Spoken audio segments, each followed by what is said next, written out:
တင်ကရုတ်တရက်နိုးလာပြီးဂျက်ဘေးဆိုးရဲ့ဘဝဖြစ်သွားရင်တင်မလုပ်မလဲဂျက်ဘေးဆိုးကတရက်ကိုဒေါ်လာတန်း200လောက်ဝင်ငွေရှိပါတယ်တင်က50 မီလီယံဒေါ်လာနဲ့ကိုပိုင်ကျွန်းတစ်ကျွန်းဝယ်လို့ရပါတယ်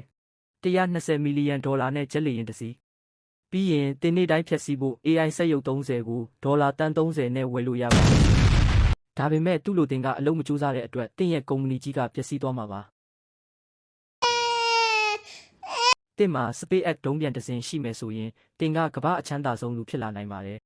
စိုက်ကီ16လို့ခေါ်တဲ့ရွှေတွေတီးဖြစ်နေတဲ့ဥက္ကခဲစီကိုတွားလိုက်ပါအဲ့ဒါကိုတူးလိုက်ပါဒါမှမဟုတ်ကမ္ဘာမြေကိုဆွဲလာလိုက်ပါ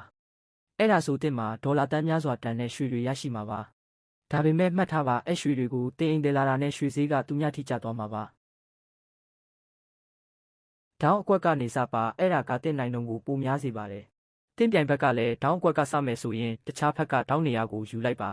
သူကအလဲကွက်ကိုပိတ်လောက်ပါတယ်နောက်ဆုံးကြံတဲ့တောင်းအကွက်ကိုယူလိုက်ရင်တင်မာနိုင်ဖို့နီးလန်းနှစ်ခုရှိသွားပါပြီဒါပေမဲ့သူကအလဲကွက်ကစမယ်ဆိုရင်တော့ဂျာမန်ဘုံနဲ့သာဆော်လိုက်